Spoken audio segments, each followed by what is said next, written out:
pertanyaannya dibalik, Pak De. Kalau kita nggak bisa berharap dari pemerintah, dari kitanya sendiri gitu, masyarakatnya sendiri. Dengan satu sisi juga yang kita tahu bahwa banyak masyarakat kita, teman-teman kita, keluarga kita yang terutama yang di bawah terus dibodohi dengan ya baik lagi si media lagi kan gitu, yang memberikan informasi atau apalagi entertainment lah segala macam. Yang konyolnya kan waktu beberapa bulan lalu yang ditayangkan malah pernikahan artis lah, sedangkan waktu itu lagi ada bencana gitu. Itu jadi kayak kacau gitu. Terus belum lagi sinetron. Kok kacau sih? Enggak lah, nggak kacau itu biadab, bukan kacau. Jadi hati-hati menggunakan kata. Jadi kalau tidak tepat, kita justru menghilangkan suasana yang sesungguhnya di situ. Itu bukan kacau, itu biadab. Ya. Terus? Ya, terus belum lagi sinetron lah, apalah yang dibuat sama ya itu tahu lah, baik lagi kan bicara soal rating view lah, itu ujung-ujungnya apa sih? Ujung-ujungnya adalah ya nanti perusahaan-perusahaan besar itu kan mau naruh iklan di mana kan, ujung-ujungnya kan ya balik lagi ke uang lagi. Ya gimana nih Pak De gitu, kalau balik ke kita yang masyarakat yang memfilter balik gitu, kalau kita nggak bisa mengharapkan lembaga yang seharusnya berbuat, tapi kita juga nggak bisa harapkan mereka, kitanya gimana? Oke, sebelum masuk ke situ ya, saya ingin memberikan satu gambaran dari persoalan tadi yang disampaikan dalam perspektif yang berbeda, ya, supaya kita mendapatkan satu sense of crisis yang sama sebelum kita masuk tentang terus gimana sih gitu kan. Contoh saja misalkan, tadi kita bicara tentang beras plastik jika itu hoax. Jika itu tidak hoax, lalu bagaimana? Apa persoalannya kalau itu tidak hoax? Kan sederhana saja. Kita harus tarik lagi kepada mekanisme pasar yang dibangun. Artinya negara semakmur ini, sesubur ini, kok import beras? Ya kan? Apakah kita tidak mampu membangun satu kedaulatan pangan? Apakah kita tidak mampu mencukupi diri sendiri dengan produksi dalam negeri? Kan enggak. Karena tanah kita demikian subur, memungkinkan sekali untuk itu. Ya kan? Satu. Yang kedua, tadi sudah disinggung sebetulnya gitu loh. Ketika semua orang dipaksa untuk makan nasi dari beras misalkan itu. Kenapa tidak dilakukan diversifikasi pangan? Kenapa kemudian singkong, jagung, ubi, talas, sukun yang punya nilai sagu, yang punya nilai karbohidrat yang sama tidak dikembangkan untuk menjadi alternatif? Sehingga orang tidak tergantung pada beras, sehingga tidak harus import beras. Jadi kita bisa bayangkan ya, ini yang disampaikan oleh Tria tadi, ya kan? Di satu sisi, dan saya ingin menambahkan persoalan yang lain sehingga kita bisa masuk pada sense of crisis yang sama gitu. Ya kan? Jadi memang kembali lagi kalau melihat proses penyelenggaraan negara hari ini, ya, yang diwakili oleh orang-orang yang ada di tingkat elit hari ini, yang memang tidak mampu untuk membagaimanakan tadi bertanya, lalu bagaimana sih gitu kan itu persoalannya gitu. Jadi kan saya ngomong waktu itu, tikus mati di lumbung padi karena kekenyangan itu masih lebih terhormat gitu loh. Paling tidak dia matinya kekenyangan. Gitu. Bukan kelaparan gitu loh. Nah kayak kita ini lebih parah daripada tikus tadi gitu loh. Dia mati di lumbung padi karena kelaparan, kan konyol gitu. Jadi siapa yang kemudian harus kita mintai pertanggungjawaban kalau untuk mempertanggungjawabkan keadaan hari ini yang seperti itu. Jadi kalau kita bicara import beras saja misalkan tadi, yang kemudian membuka pintu masuknya beras plastik, katakan itu benar gitu kan, katakan itu benar. Apakah itu untuk kepentingan sabotase, apakah itu untuk kepentingan jangka panjang merusak generasi segala macam karena dengan mengkonsumsi itu kemudian secara genetika itu kan merusak janin dan lain sebagainya. Ini kan bicara satu operasi intelijen yang luar biasa, bagaimana menghancurkan satu bangsa kan gitu, menghancurkan sebuah generasi. Jadi bukan lagi hitungannya untung rugi kok. Mana yang lebih mahal gitu? Iya memang jadi lebih mahal, tapi dalam jangka panjang keuntungan mereka lebih besar. Karena bangsa ini menjadi rusak, generasi penerusnya menjadi rusak karena mengkonsumsi itu dan bisa kemudian dijajah, ditindas, dikuasai kan itu. Itu jauh lebih berat buat saya gitu. Kalau itu benar loh ya. Kalau itu benar ya. Jadi hitungannya bukan ekonomi. Kalau hitungan ekonomi kita kan masuk pada logika. Nggak mungkin. Itu lebih mahal prosesnya. Tapi coba kita lihat. Kalau kemudian ini ditujukan untuk melakukan genocide, untuk kemudian membunuh generasi mendatang karena ada kemudian muncul penyakit degeneratif karena tadi dikonsumsi oleh bapaknya ini segala macam, belum jadi anak, jadi sperma dulu, jadi sel telur dulu, kualitasnya sudah rendah spermanya, sel telurnya sudah rendah karena tadi mengkonsumsi itu. Bagaimana jadi ketika dia bertemu kena jadi anak janin dan segala macam, dan lahirlah generasi seperti itu. Kita bisa bayangkan kalau itu benar. Sekali lagi saya mengatakan kalau itu benar, artinya jangan kemudian masuk di dalam logika yang sederhana hanya hitungan ekonomi. Benar kalau hitungan ekonomi itu bukan mahal, tapi dalam jangka panjang, itu keuntungannya luar biasa. Ya, anggap aja itu investasi kok. Investasi kan nggak ada rugi, investasi dulu, ngeluarin duit dulu. Tapi dalam jangka panjang dia akan narik keuntungan dari situ. Ya kan? Proses kerusakan regenerasi yang muncul luar biasa dan lebih mudah buat mereka kemudian. Ya, karena ini jadi bangsa yang koplo gitu loh. Yang tingkat intelijensinya rendah, segala macam, tingkat kesehatannya rendah, segala. Udahlah. Ya kan? Tinggal dihitung harinya mati perlahan-lahan gitu kan. Ya udah. Akhirnya seluruh kekayaan alamnya dikuasai, semuanya dikuasai, selesai. Termasuk bisa jadi pasar obat buat Itu juga salah satu bagiannya gitu kan, bisa kemudian memunculkan market obat-obatan medis dan segala macam itu kan. Jadi kalau kita kembali ke situ, Anda bisa bayangkan pertanyaan Anda di sebelah mana?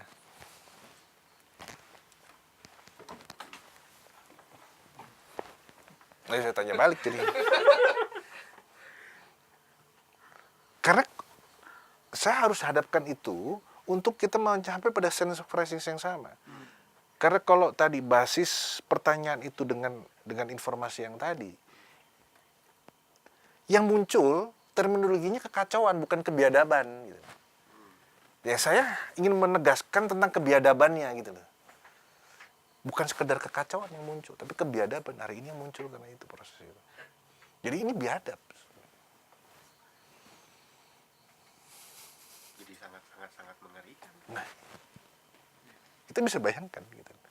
Jadi jangan kita kehilangan pijakan terhadap fakta masalah yang ada. Kadang-kadang kemudian kita menjadi lebih lunak melihatnya gitu. Padahal itu akut gitu. Penyakitnya akut gitu, bukan penyakit yang ringan gitu. Jadi jangan dibuat ringan. Kalau dibuat ringan jadi seolah-olah gampang nanti ngobatinya, ini aja cukup, ini aja cukup gitu. Ini udah akut pisan gitu loh. Gitu. Jadi saya ingin memberikan gambaran tadi bukan untuk menakut-nakuti, enggak, tapi ingin memberikan satu gambaran yang real, realitanya hari ini itu seperti itu.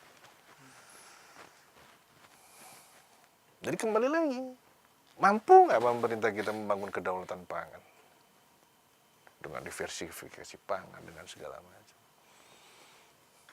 Keberpihakan kepada petani seperti apa, mulai dari perbankannya seperti apa, mulai dari penyediaan bibitnya seperti apa, mengenai lahannya seperti apa, sampai dengan tata niaganya seperti apa. Agar, kenapa tata niaga harus diatur? Agar jangan kemudian pasar yang berkuasa di situ. Yang berkuasa apa? Produsen dan konsumen. Jangan buka celah terhadap pasar untuk kemudian mengendalikan itu. Nah, kalau itu bisa dilakukan oleh pemerintah, hebat. Pemerintah sekarang loh ya. Karena jangan-jangan mereka sendiri nggak paham persoalan, itu paling ngeri sih sebetulnya gitu. Jadi orang tidak melakukan sesuatu bukan karena mereka tidak tahu, tidak punya keilmuan, tidak punya pengetahuan untuk melakukan itu. Tapi mereka tidak tahu masalahnya.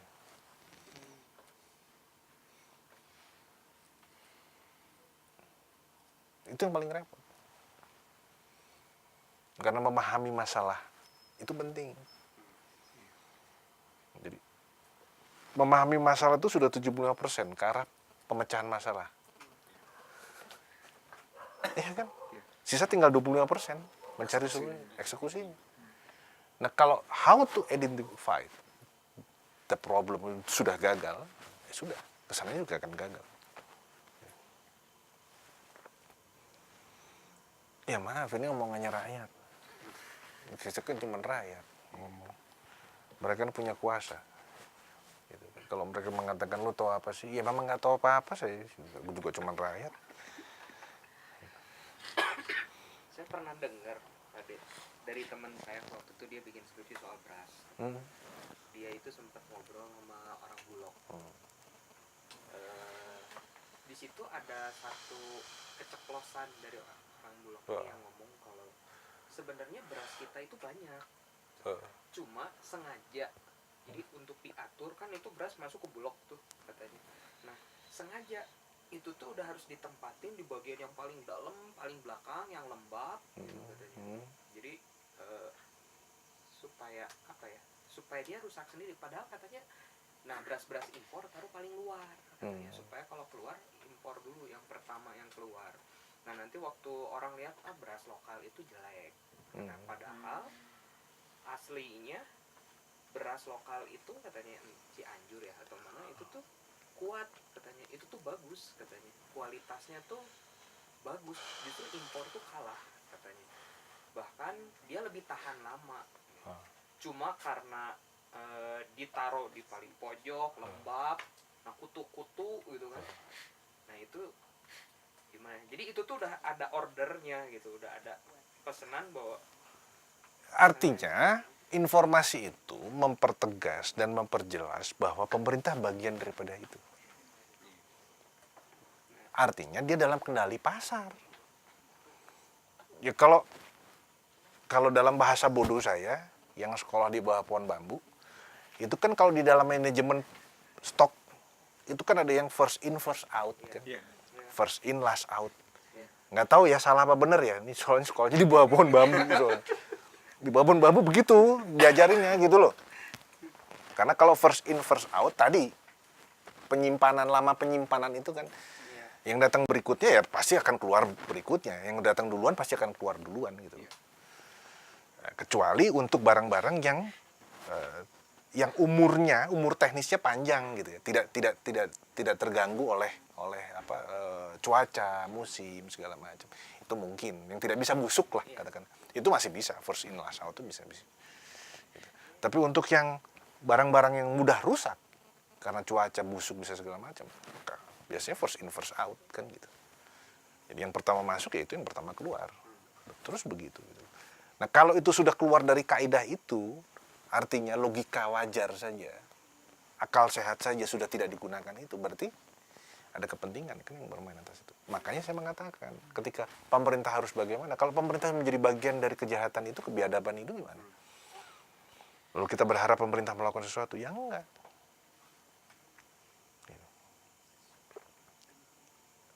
Jadi pemerintahnya benerin dulu. Susah kita mau ngomong apapun. Kalian harusnya begini loh. Kalian harusnya begini loh. Misalkan begitu menyampaikan masukan. Tapi mereka tidak punya. Karena mereka menjadi bagian dari itu. Bagian dari kepentingan pasar. Bukan kepentingan rakyat. Kepentingan publik. Pasar. Pasar yang menentukan itu.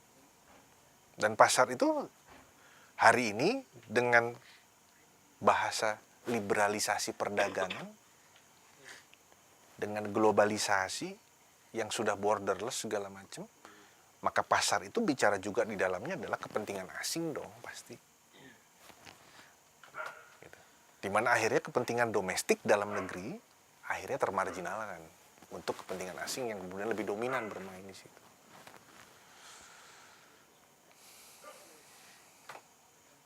Jadi asing yang ngatur akhirnya. Supaya barang-barang mereka bisa masuk ke Indonesia, bisa dikonsumsi, bisa dijual. Nah, pasar domestik harus dimatikan, produsen-produsen domestik harus dimatikan untuk yang luar bisa masuk, kan gitu. Nah, Bulog yang harusnya menjadi tadi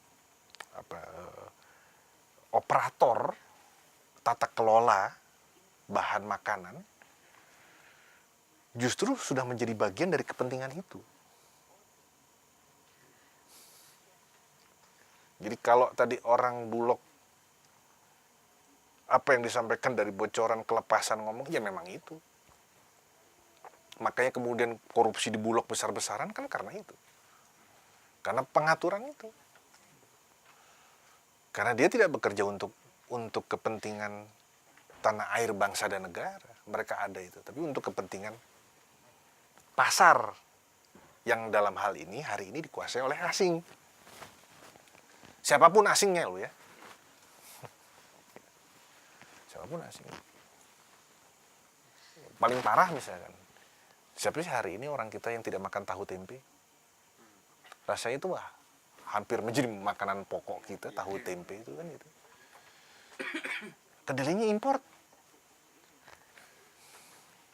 Import tuh kedelainya.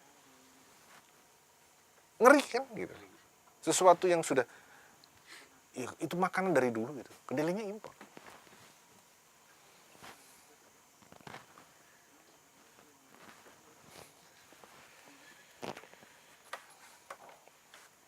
Jadi saran saya mungkin sederhana saja lah untuk kasus-kasus yang tadi itu.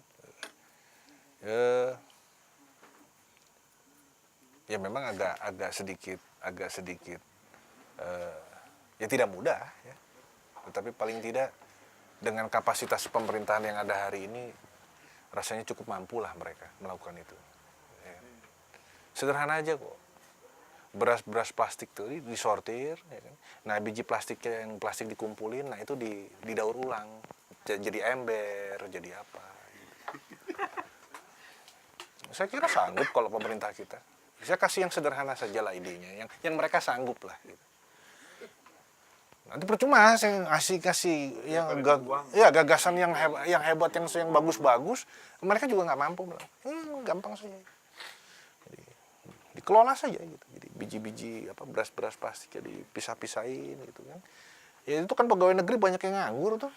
Kerjaannya cuma baca koran di kantor, ngapain gitu kan. Mereka aja suruh milihin mana yang plastik, mana yang bukan, kumpulin semua gitu. Ya kan? Bikin jadi ember, bikin jadi apa. Oh iya, artinya supaya nggak makan gaji buta juga kan gitu.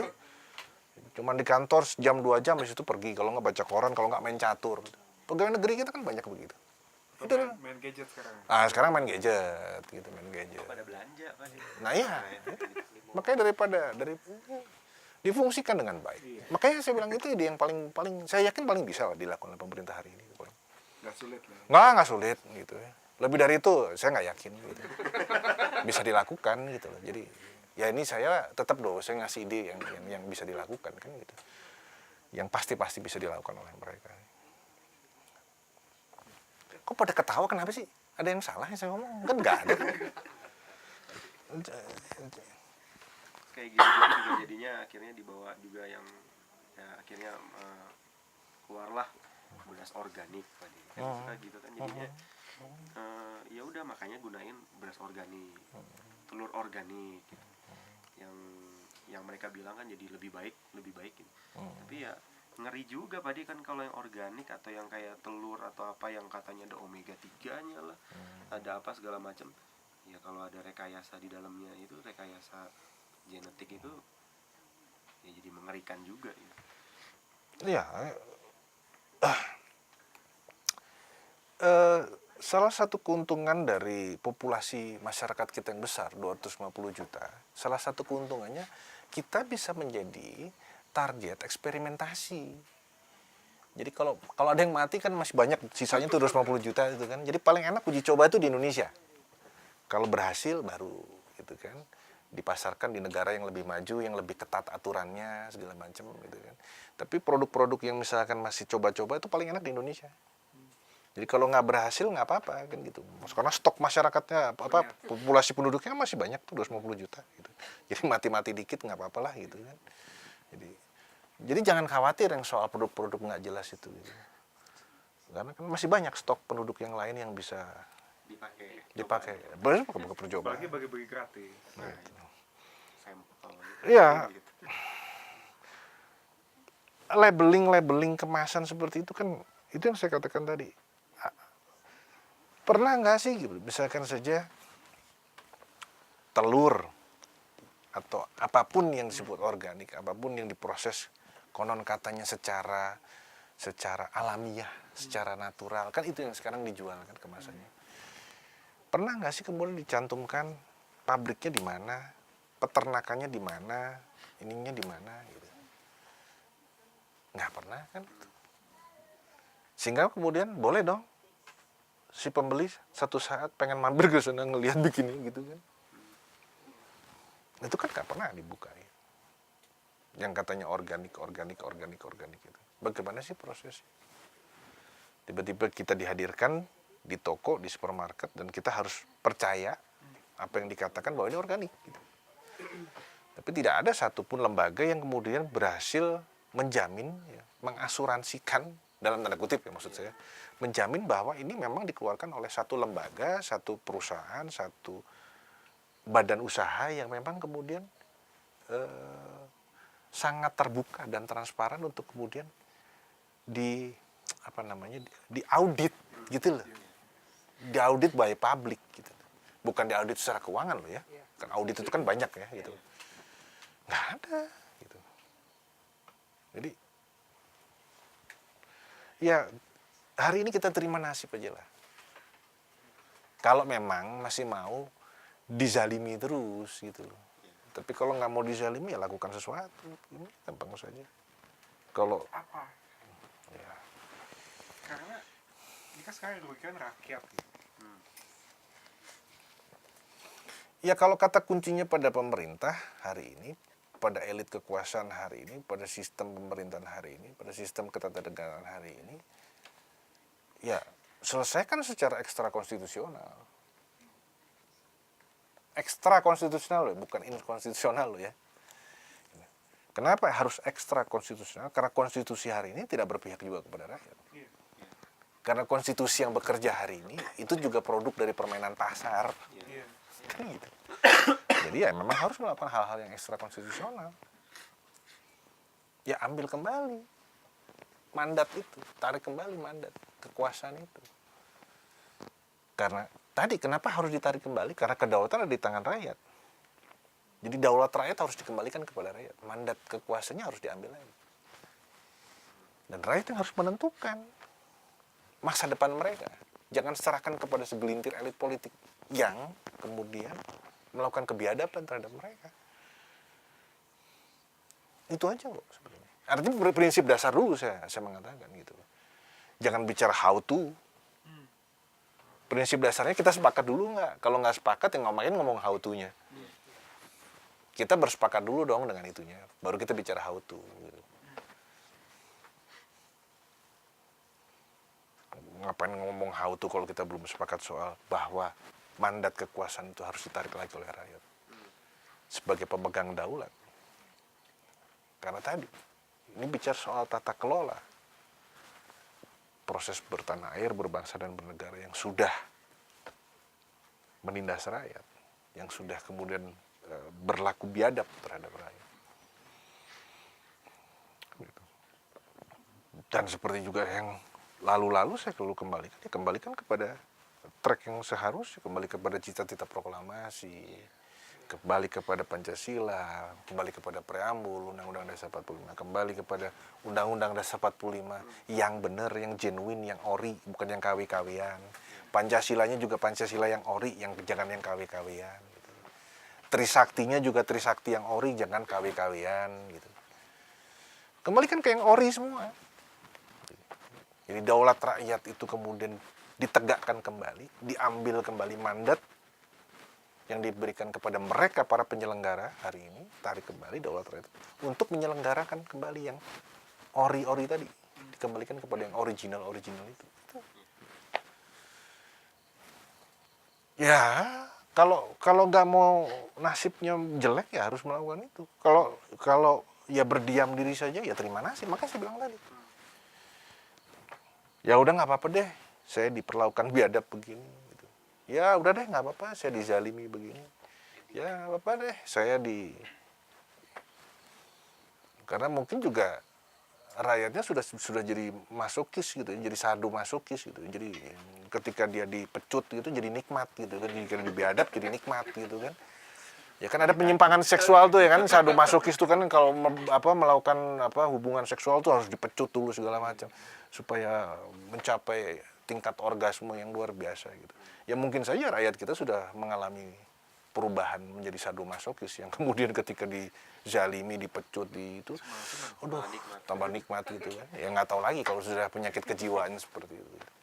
Tapi jika masih waras, masih punya akal sehat, masih punya budi nurani,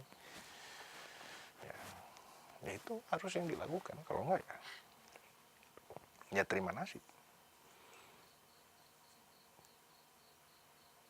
Jadi bukan hanya konsumsi makanan, konsumsi berita saja semua sudah penuh dengan kepalsuan kan. Ya, semua yang dikonsumsi palsu semuanya. Ya kan? Mukanya palsu, buah dadanya palsu, semuanya pantatnya palsu, semua palsu semua. Ya kan? Ya kan semua palsu semua udah. Makanya wajar kalau makannya beras plastik. Semuanya kan udah dioperasi plastik tuh gitu kan. Ya kan harus makan beras plastik supaya menjaga yang plastik-plastik di tubuhnya tetap terjaga misalkan. Ya kasih ke mereka yang beras plastik yang sudah melakukan operasi plastik sana sini yang suruh makan beras plastik.